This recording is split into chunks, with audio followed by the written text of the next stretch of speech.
Brought to you by TechnoSpark 20 series smartphones.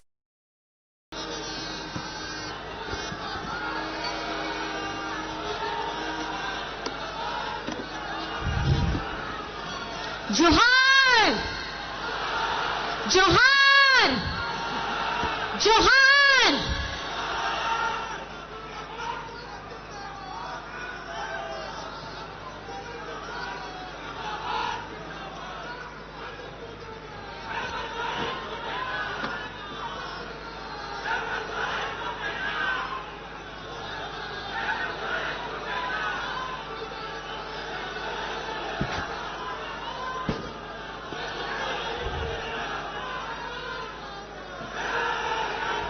जय झारखंड, जय झारखंड। हाथ उठा के आप बोलिए जय झारखंड, जय झारखंड, जय झारखंड। आप सभी को जोहार है। अपनी बातें रखने से पहले आज मैं हेमंत सोरेन जी का पत्र लेकर के आई हूं जो उन्होंने जेल से भेजा है। सबसे पहले मैं आपसे दरख्वास्त करना चाहूंगी कि उन्होंने जो भी लिखा है आज मैं आपके सामने पढ़ने वाली हूं, क्योंकि ये सारा संदेश आप सभी के लिए, झारखंड वासियों के लिए, पूरे देशवासियों के लिए है। तो कृपया करके इसको जरूर ध्यान से सुनिएगा।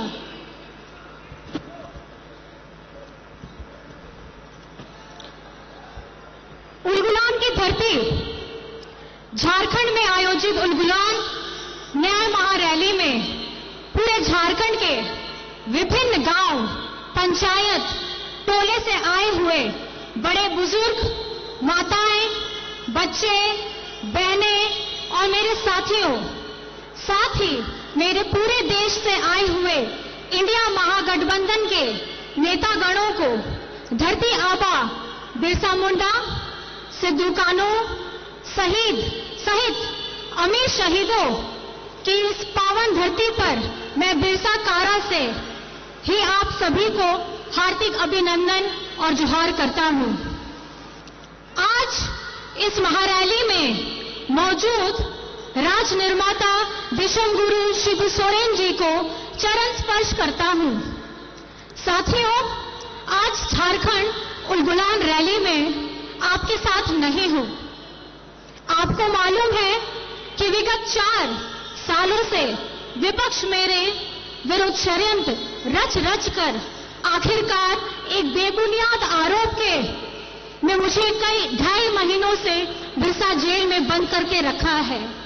और इसी प्रकार हमारे महागठबंधन दल के आम आदमी पार्टी के मुख्यमंत्री अरविंद केजरीवाल जी को भी उनके सहयोगियों के साथ दिल्ली के तिहाड़ जेल में डाल रखा है। साथियों, ये आजादी के बाद पहली बार है जब किसी पार्टी के शीर्ष नेता एवं मुख्यमंत्रियों को और मंत्रियों को चुन करके चुनाव के ठीक पहले सुनियोजित तरीके से बेबुनियाद आरोपों पर जेलों में डाला जा रहा है। खैर, कोई बात नहीं, मुझे आज जेल में रहते हुए भी खुशी हो रही है कि जिस लोकतंत्र की रक्षा और हक अधिकार की लड़ाई को हम लड़ रहे हैं, उसे हम ही नहीं बल्कि देश के और विभिन्न राज्यों के दल और क्रांतिकारी नेतागण वही लड़ाई लड़ रहे हैं।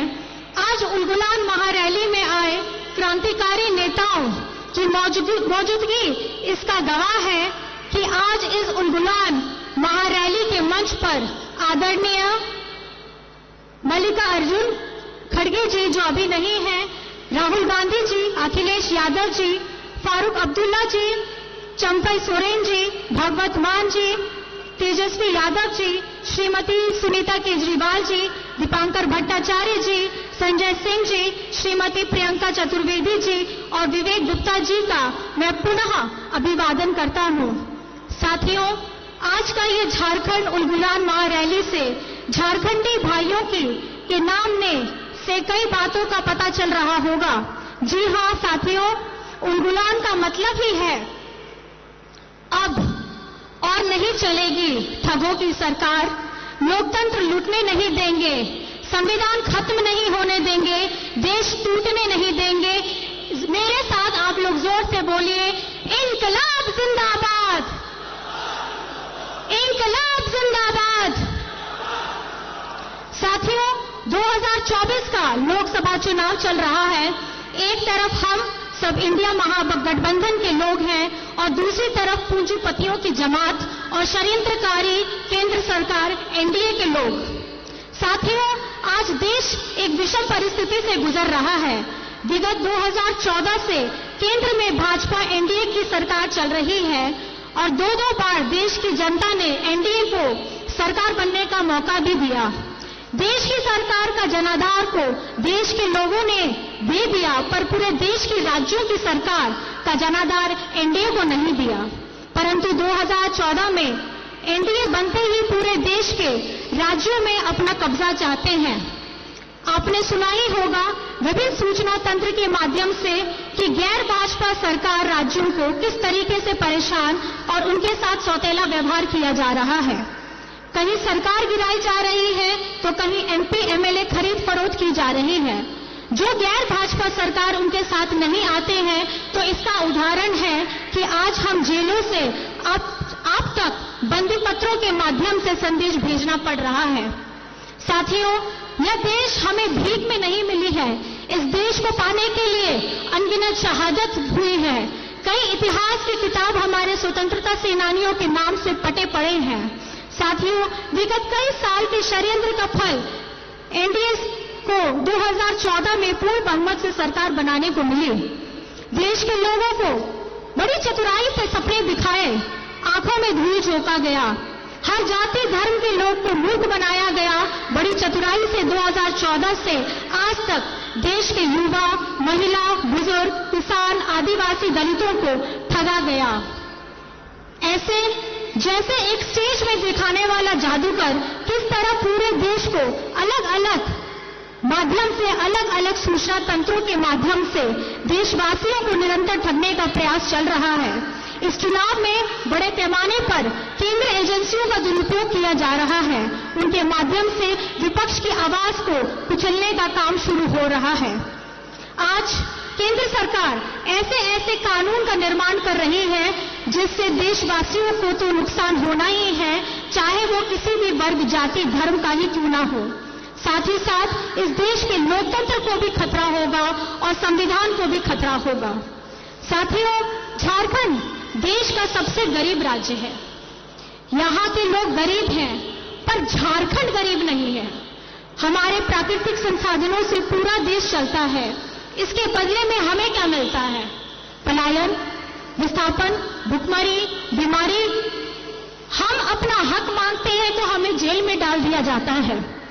साथियों, बहुत सारी बातें हैं कहने को वर्तमान केंद्र सरकार के करतूतों के बारे में। अगर बातें शुरू की जाए तो रात और दिन कम पड़ जाएगा। आज आपके सामने देश के कई अनुभवी नेतागण मौजूद हैं, क्रांतिकारी युवा साथीगण हैं जो आप सभी को कई सारी बातें बताएंगे कि किस तरीके से पूरे देश को केंद्र सरकार ने ठगा है और लूटा है। साथियों, हम जानते हैं झारखंड आदिवासी बहुल राज्य है। आप सभी को याद होगा, नहीं तो मैं याद दिलाता हूं कि राज्य अलग होने के बाद राज्य में विधानसभा सीटों की संख्या बढ़ाने के लिए राज्य में परिसीमन का प्रस्ताव बढ़ गया था, जिसे बड़ी संख्या में आदिवासियों आरक्षित सीटों की संख्या घटाने की बात कही जा रही थी। तो उस समय हमारे दिशम गुरु शिबू सोरेन जी के नेतृत्व में पूरे राज्य में सदन से लेकर के सड़क तक विरोध किया गया और इस विरोध के फलस्वरूप आज हमारे राज्य में परिसीमन लागू नहीं हो पाई। जब ये चर्चा चली उस समय भी केंद्र में भाजपा की ही सरकार थी। 2025-26 तक के लिए इसको टाल दिया गया। यह विषय वर्तमान लोकसभा चुनाव के बाद फिर से राज्य के सामने आने वाला है। जैसे कि मैंने पहले भी बताया है कि केंद्र सरकार जिस तरह से नए नए कानून बना रही है, उन कानूनों में सबसे अधिक प्रभावित आदिवासी क्षेत्र और आदिवासी समुदाय को होने जा रहा है। झारखंडी सदियों से जल जगह जमीन के लिए लड़ाई लड़ता रहा है।